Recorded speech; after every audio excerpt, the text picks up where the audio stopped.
Topping today's news, police warning parents to be on alert for intentional or unintentional drug use by some students. Police investigating reports of another attempted child abduction. Delta and Alaska Airlines with new flight services to the Bahamas.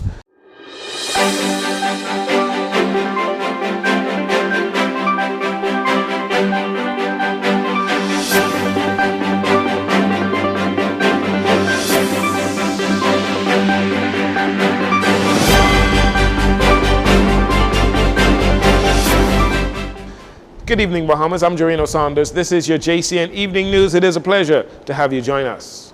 Students and teachers at the Uriah McPhee Primary School had some challenges on opening day of the new school year and had to postpone the return to classes after the long summer break. We were made to understand that most of the complications had been addressed and the school is expected to finally open, albeit partially, according to Acting Director of Education Dominic McCartney Russell. It is expected, I haven't gotten an update yet, but it's expected that school will open for Uriah tomorrow, staggered of course, because we want to orient the children, and particularly the newer ones, into the environment. So hopefully by tomorrow we will have those issues addressed. We staggered until they are all in. Mrs. McCartney Russell shares more details concerning some issues experienced at the school, including challenges with the air conditioning system. Well, what we discovered, or what we were told by the contractor, is that some of the issues that we thought were dealt with were not dealt with. They discovered some other things, right? And so that meant that they had to do some work in the preschool area, but they also discovered that one of the AC units was not working. All right, and so the AC unit was actually on order, on one of the contractors said. But while the structural contractor was working, whatever he did, there was a lot of dust. It created some issues in terms of the cleanliness of the environment. And then, of course, as a result of the AC not working, it was also very hot. And so they would have used the 2 days to clean. There are also reports of a dispute between teachers at the Uriah McPhee Primary School and the Deputy Director of Education, Janice Moss, concerning operations at the school. There are also reports of a dispute between teachers at Uriah McPhee and the Deputy Director of Education, Janice Moss, concerning operations at the school in light of the circumstances. The Bahamas Union of Teachers President, Belinda Wilson, argued that the Deputy Director of Education should not interfere with what the administrators and teachers had planned to do. In the meantime, a statement from the Ministry of Education apologizes to parents, students, and teachers for being unable to accommodate students on opening day. To ensure the safety of students and teachers on school campuses this new school year, the Royal Bahamas Police Force is asking parents and guardians to assist. Here is Police Superintendent Chaswell Hanna. We have been successful at taking weapons off of campus, mostly knives. We want to let the parents, and this is a word for the parents, please check your children's bags before they leave home. See what they're bringing to school. They may be bringing something to school they should not. We are going to make checks at the school with our SROs and the security officers, administrators, but you need to check their bags. Parents, check your children's bag. When they come home from school, you need to check their bags. Parents, you got to be aware of what you're leaving in plain sight in your home. We have had incidents where students brought things to school that they should not have brought to school, and they got it from home, from their parents. Okay, so parents, please be mindful of that. Police are also advising parents not to allow your children to bring cell phone devices to school, as it may be used to record fights and other altercations on and off campuses. Another concern of police are paying special attention to drug use among students. We want parents in particular to be aware of the market out there, the black market they call it, for marijuana edibles. And I have some of the popular brands here. Like here's one. This is called Cannaburst. It looks like a familiar brand, but this is Cannaburst, and it has THC. So a child may pick this up and think this is a regular, popular brand, but it's not. It's infused with marijuana. Okay, we have another one here called Trips Ahoy. Looks like the popular brand. but it's marijuana infused. We have Sour Pack instead of the popular brand. We have Jolly Rancher gummies, but you see the marijuana sign at the bottom, and you have THC.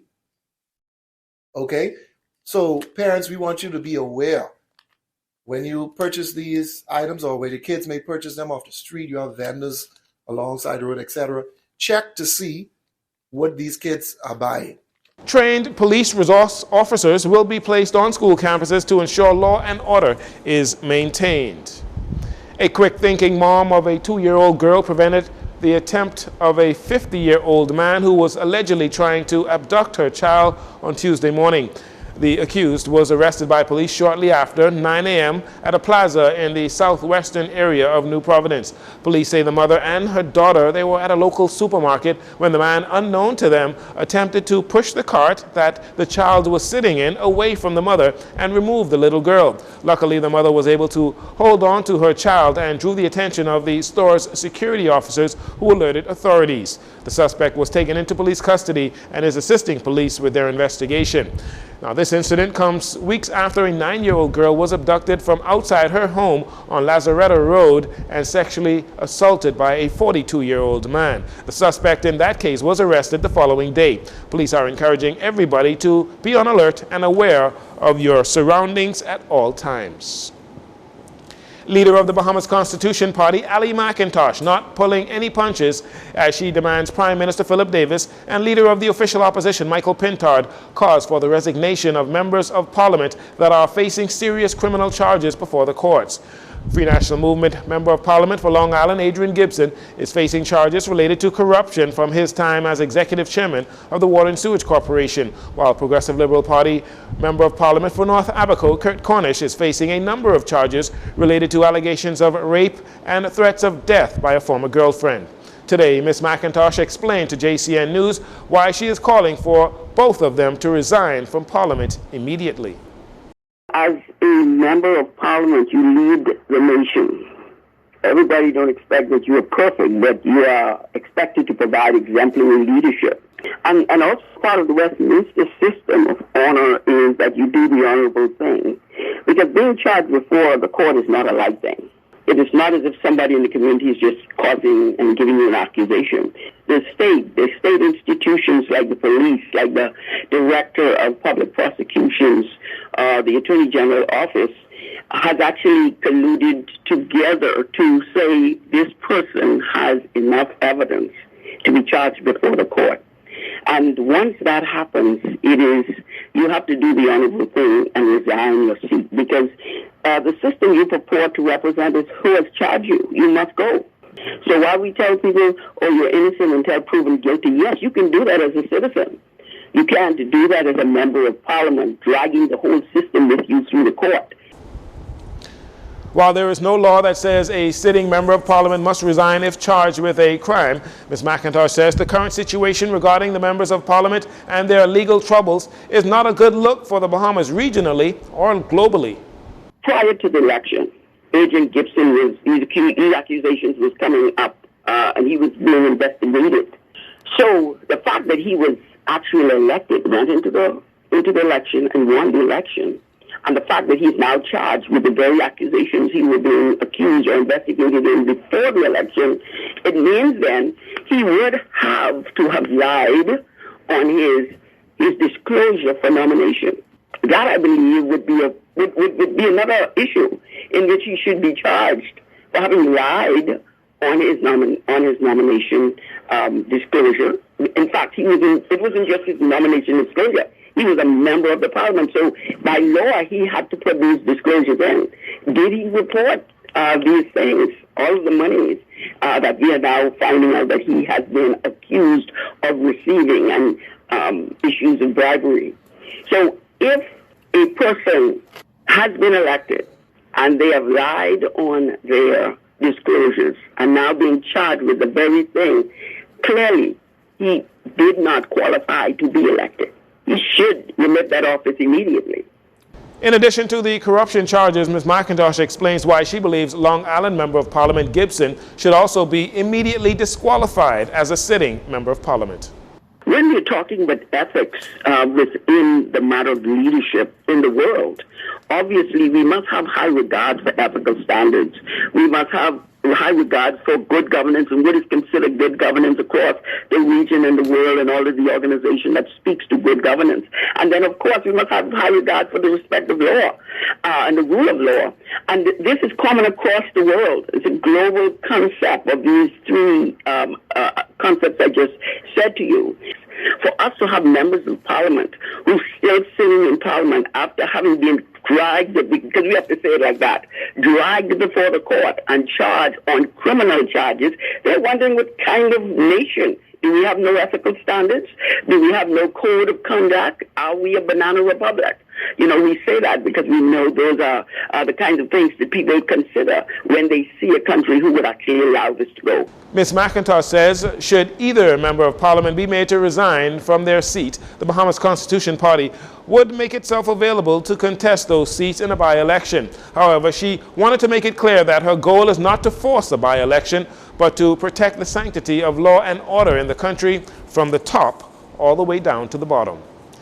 Alaska Airlines experienced two significant milestones this past week ahead of its proposed historic inaugural non-stop flights from Los Angeles and Seattle to Nassau, Paradise Island this December. The Bahamas' Director of Aviation, Dr. Kenneth Romer, expressed his pleasure that the Civil Aviation Authority Bahamas approved the application for an air transport license by Alaska Airlines for commercial air operations to and from the Bahamas. This approval paves the way for the airline to officially operate and intensify promotions around their new scheduled flights from the West Coast, a major market targeted by the Bahamas Ministry of Tourism and industry stakeholders earlier this year. Additionally, last week, Bahamas Air and Alaska Airlines successfully completed the live integration of their respective booking platforms, enabling transactions between the airlines through linking reservation inventory via their computer-based network. To service the routes, Alaska Airlines will use Boeing 737 jets beginning December 15th and will run through April 9th, 2024. Services from Los Angeles operates 4 times a week, while flights from Seattle will operate 3 times per week. And finally, in this segment, in addition to the arrival of Alaska Airlines, the Bahamas is getting another major airlift boost with the announcement of Delta Airlines' new route from Miami to the Lynden Pinling International Airport this fall. It is the first time the Atlanta-based carrier will have direct flights from Miami into Nassau. Deputy Prime Minister and Minister of Tourism, Investments and Aviation, Chester Cooper, said additional flights like this are driving tourism to record numbers this year. According to the Ministry of Tourism's data, Florida is tops among the U.S. sales territories, with Miami alone delivering over 70,000 visitors to the Bahamas during the first 6 months of 2023. The direct morning flights begin on November 5th and is targeted to provide year-round service. With this route, Delta Airlines will service Nassau from 5 U.S. airports this winter, including Atlanta, Boston, JFK, and LaGuardia. We'll take a break here. We'll be right back after these commercials.